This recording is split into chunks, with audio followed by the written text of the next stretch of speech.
terbentuknya PPKI. Jadi, setelah berhasil menyusun panitia perancang Undang-Undang Dasar, tugas BPUPKI ataupun yang dikenal dengan Dokuritsu Junbiko Sakai itu resmi selesai.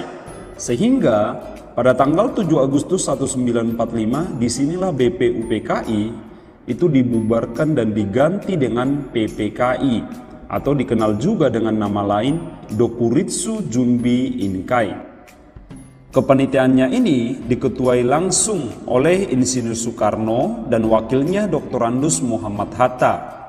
Dan seperti yang kita tahu, keanggotaan daripada PPKI ini beranggotakan 21 orang. 21 orang itu semuanya berasal dari berbagai wilayah di Indonesia. Di sini bisa kita lihat ada wakil yang berasal dari Pulau Jawa yaitu 12 wakil. Dari Sumatera 3 wakil, Sulawesi 2 wakil, Kalimantan 1 wakil, Sunda Kecil 1 wakil, Maluku 1 wakil, dan golongan Tionghoa 1 wakil. Kita lihat di sini apa yang menjadi tujuan dan tugas daripada Panitia Persiapan Kemerdekaan Indonesia.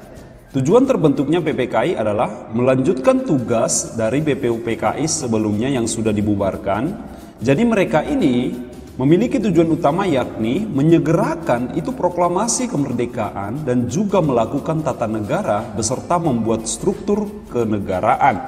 Jadi itu adalah tujuan pembentukan daripada PPKI. Sedangkan tugas daripada PPKI itu ada beberapa. Karena yang pertama adalah perlu mengesahkan dasar negara ataupun dasar konstitusi. Yang kedua adalah memilih dan mengangkat Insinyur Soekarno sebagai presiden dan Dr. Andus Muhammad Hatta itu sebagai wakil presiden. Dan yang ketiga adalah membentuk komite nasional untuk membantu tugas presiden sebelum DPR dan MPR terbentuk. Jadi itu adalah tugas daripada PPKI.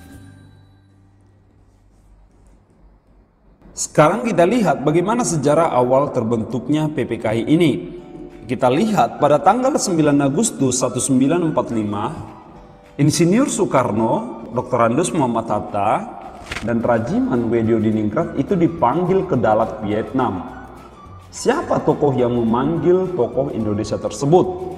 Jadi yang memanggil mereka adalah Jenderal Terauchi, merupakan seorang panglima mandala seluruh Asia, artinya pemimpin daripada militer Jepang untuk wilayah Asia.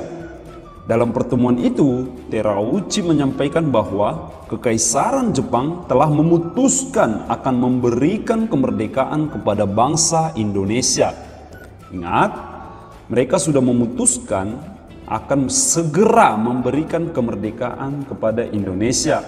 Tapi di sini kita tahu Jepang masih mengulur-ulur waktu untuk memberikan kemerdekaan kepada Indonesia.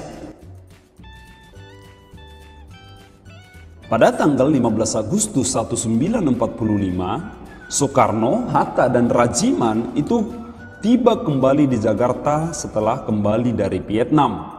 Ketiga tokoh pergerakan nasional itu ternyata sama sekali tidak mengetahui bahwa sebenarnya Jepang telah menyerah tanpa syarat kepada sekutu.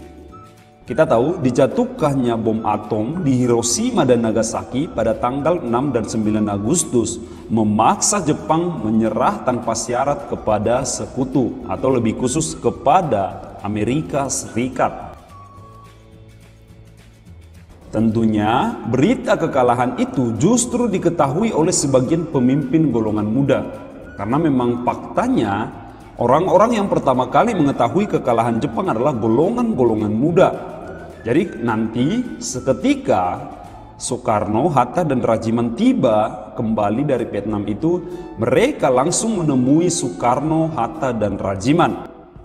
Mereka menyuruh tokoh Indonesia tersebut untuk segera memproklamasikan kemerdekaan Indonesia. Lalu bagaimana tanggapan Soekarno dan Hatta? Tanggapannya adalah Soekarno dan Hatta menolak untuk segera memerdekakan Indonesia karena mereka merasa bahwa Jepang masih terlalu cukup kuat untuk berada di Indonesia, sehingga mereka masih takut untuk memproklamasikan kemerdekaan Indonesia. Hal inilah perbedaan pendapat antara golongan muda dan tua ini yang menjadi cikal bakal terjadinya sebuah peristiwa penting di Indonesia. Peristiwa itu adalah peristiwa Rengas Dengklok atau peristiwa pengamanan Soekarno ke Rengas Dengklok. Materi yang kedua bisa kita lihat adalah peristiwa Rengas Dengklok yang melegenda. Mungkin kita bertanya-tanya, apa itu peristiwa Rengas Dengklok? Jadi, peristiwa Rengas Dengklok adalah sebuah peristiwa sebelum kemerdekaan Indonesia pada tanggal 17 Agustus. Berarti peristiwa ini terjadi pada tanggal 16 Agustus 1945. Peristiwa ini adalah peristiwa penculikan ataupun pengamanan yang dilakukan oleh sejumlah pemuda Indonesia. Pemuda itu antara lain adalah Sukarni, Wikana, Aidit, Khairul Saleh, dan Perkumpulan Menteng 31. Mereka mengamankan dua tokoh Indonesia yang sangat penting, yaitu Soekarno Hatta ke Rengas Dengklok. Jadi itu adalah sebuah peristiwa penting yang mempengaruhi kemerdekaan Indonesia pada tanggal 17 Agustus 1945. Bagaimana kronologi peristiwa Rengas Dengklok yang sebenarnya, Sir? Jadi, pada saat mendekati tanggal 16 Agustus 1945 itu, tepatnya pada pukul 00:04 tengah malam, para golongan muda itu sudah menggelar sebuah rapat di asrama tempat Baperpi, Badan Permusyawaratan Pemuda Indonesia. Itu letaknya di Jalan Cikini, nomor 7, Jakarta. Dalam rapat itu, para pemuda itu sudah membahas bagaimana untuk mengamankan Soekarno dan Dr. Andes Muhammad Hatta keluar dari Jakarta. Karena mereka tahu pengaruh Jepang itu sangat kuat berada di Jakarta. Kemudian akhirnya para pemuda mulai untuk menjalankan rencananya dengan langsung menuju kediaman Soekarno dan Hatta untuk dibawa ke Rengas Dengklok. Sebenarnya yang menjadi cikal bakal penyebab terjadinya Rengas Dengklok ini adalah hanya masalah bagaimana pandangan pelaksanaan kapan proklamasi kemerdekaan itu dilaksanakan. Jika golongan muda mendesak golongan tua ataupun Soekarno-Hatta untuk segera melaksanakan yang namanya proklamasi kemerdekaan, sedangkan golongan tua lebih bersifat berhati-hati dalam memproklamasikan kemerdekaan karena mereka takut terjadi yang namanya pertumpahan darah. Tentu perbedaan pemikiran inilah yang menyebabkan terjadinya sebuah peristiwa Rengas Dengklok. Nanti terjadilah Rengas Dengklok yang mempercepat kemerdekaan Indonesia. Itu adalah perbedaan pandangan. Tapi ingatlah, perbedaan pandangan tidak harus diselesaikan dengan cara-cara kekerasan. Bisa dilakukan dengan dialog maupun musyawarah.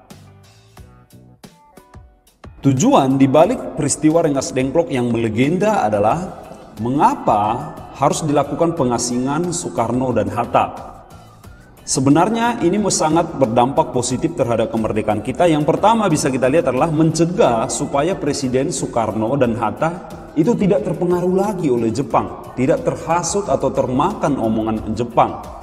Yang kedua adalah supaya bisa mendesak kedua tokoh itu, tokoh bangsa kita, agar segera memproklamasikan kemerdekaan Indonesia. Itu terlepas dari segala ikatan kerjasama Jepang. Karena kita tahu Jepang juga memang pada saat itu sudah menjanjikan kemerdekaan, tapi kita tidak tahu kapan kemerdekaan itu akan diberikan. Sebagai penutup, di sini ada perkataan daripada Ahmad Subarjo sebelum kemerdekaan Indonesia. Beliau mengatakan, "Saya menjamin 17 Agustus 1945 akan terjadi proklamasi kemerdekaan Indonesia. Jika saudara ragu, nyawa sayalah yang menjadi taruhannya." Ini adalah perkataan yang diungkapkan oleh Subarjo ketika menjemput Soekarno-Hatta ke Rengas Dengklok. Jadi Subarjo lah yang menemui para pemuda untuk membawa Soekarno dan Hatta ke Jakarta untuk segera memproklamasikan kemerdekaan Indonesia.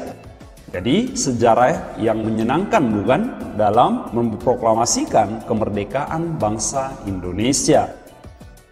Tadi sudah bersama-sama kita dengar